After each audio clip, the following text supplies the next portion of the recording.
A federal judge temporarily blocked the Trump administration from carrying out speedy deportations of undocumented migrants detained in the interior of the United States.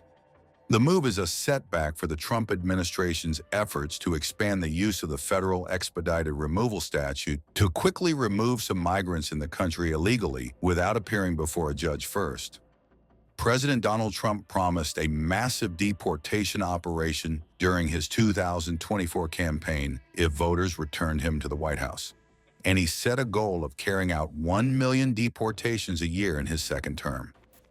But U.S. District Judge Cobb in Washington, D.C., suggested the Trump administration's expanded use of the expedited removal of migrants is trampling on individuals' due process rights. In defending this skimpy process, the government makes a truly startling argument that those who enter the country illegally are entitled to no process under the Fifth Amendment, but instead must accept whatever grace Congress affords them. Were that right, not only non-citizens, but everyone would be at risk, Cobb wrote in a 48-page opinion issued. The Department of Homeland Security announced shortly after Trump came to office in January that it was expanding the use of expedited removal, the fast-track deportation of undocumented migrants who have been in the U.S. less than 2 years.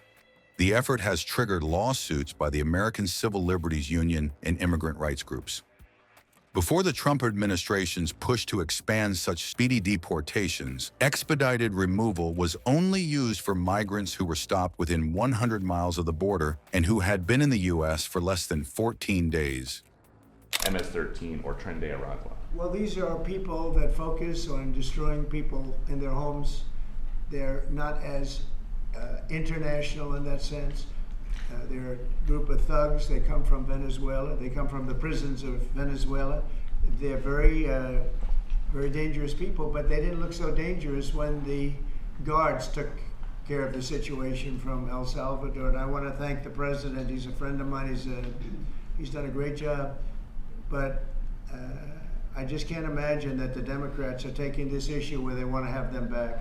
You know, so now they have men playing in women's sports. They have transgender for everyone. They have open borders. They have all of their crazy policies that are, I think, 95-5, not 90-10, okay? And their new policy is, let's bring Tren de Aragua back into our country. Let's bring the worst, these are the worst gang members there are.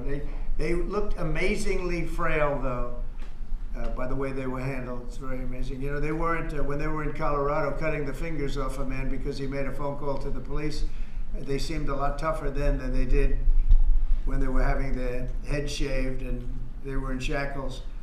They're tough people, they're bad people. We don't want them in our country. We can't let a judge say that he wants them. You know, he didn't run for president. He didn't get much more than 80 million votes. And we just can't let that happen. It'd be so bad for our country. I won on the basis of getting criminals out of our country that were let in. It was called unforced error. They were let in by Biden, incompetently let in, and let in by the millions, actually. 21 million people, I believe it's 21 million. And that's not even including the gotaways, but these are rough people. We want them out of our country. We're going to treat everybody the same.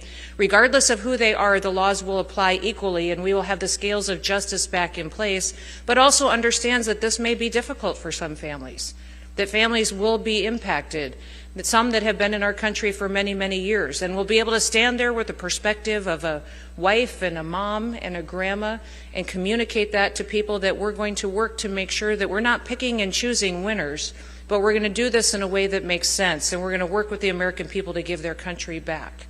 I'm thankful he trusted me with that, and the mission of this department is to protect the country and to secure it within its borders and the homeland with integrity and with honesty. And what that means is we're going to be transparent. We're going to talk to you different than we ever have before. We're going to be more accountable. When you say things to me, we're going to run the traps on it and make sure you're telling me the truth. We're going to evaluate your contracts. We're going to make sure you're not taking more money of the taxpayers that isn't supposed to be spent, but that it's going to be deployed in a much more efficient way, and it's going to benefit the men and women who are on the front lines, and that we're going to have their backs finally. We're letting them do their jobs. And what I'd like to do is have every law enforcement officer in this room stand up. CBP, ICE, HSI, Coast Guard, law enforcement, federal, local, and state, stand up and let us give you a round of applause and thank you for all that you've done to protect our country.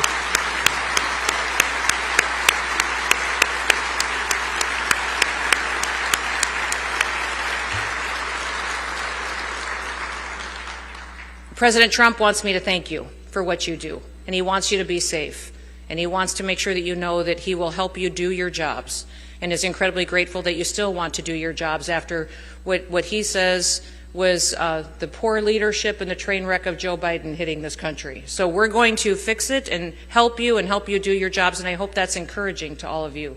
During one of my trips down to the border when I was still serving as governor, I remember one of our Border Patrol officers and agents saying to me, listen, there's just no consequences for crossing our border. And without consequences, there is no enforcement and there is no law. The law doesn't matter. And that impacted me in such a way that it affects every way that I do this job today. There has to be consequences for breaking our laws. And there has to be consequences, and there has to be enforcement and prosecution. We are going to use every single tool that we have, and I'll run through a couple of those tools that I think are going to change the way that we operate in this country, and that it'll be ways that industry can partner with us. We're using new technologies in ways that we never have before. We're going to deploy new technologies not only at the border, but at our ports of entry and in our interior to make sure that we're sharing information with other agencies at all levels, and we're also going to be sharing more information, biometrics, DNA testing, and being much more efficient, working to get everybody more authorities that they need to be able to take action in every single interdiction that we have.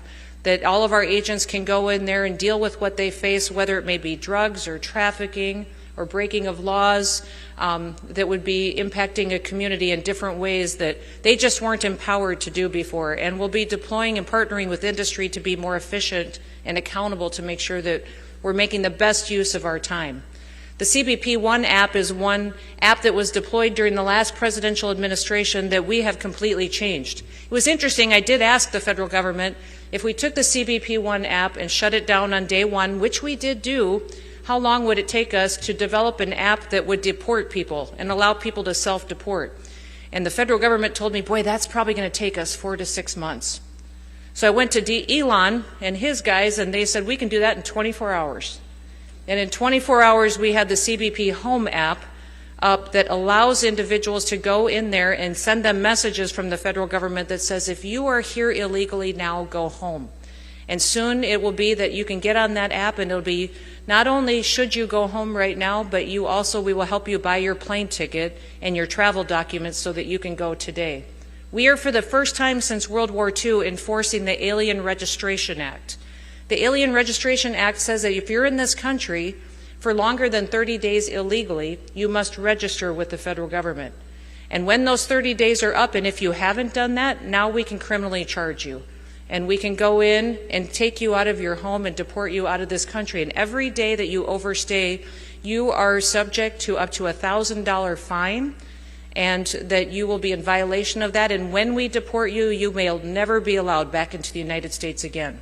But if you self-deport, and if you leave now and you use that app and you work with us to take you home, you may get the chance to come back and avoid those fines. If you think about people that have been in this country for years, that could be financially devastating to them with those fines and consequences. And that is why we are encouraging people to make sure that we're sending the message out that they need to register, self-deport, and get the opportunity to come back again. We'll have to definitely build out our immigration judges and our immigration courts to facilitate that, but that is something President Trump is definitely focused on making sure we have the resources to do.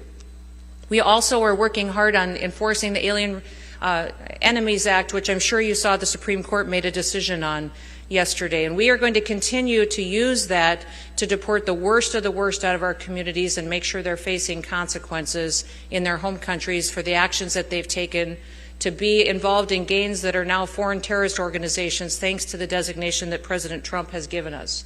We'll continue to go after those with final removal orders and make sure that they are taken out and flown out of this country. And I'm so thankful to our fantastic Secretary of State, Marco Rubio, who has facilitated this with dozens of countries and making sure we have the travel documents we need to get people home.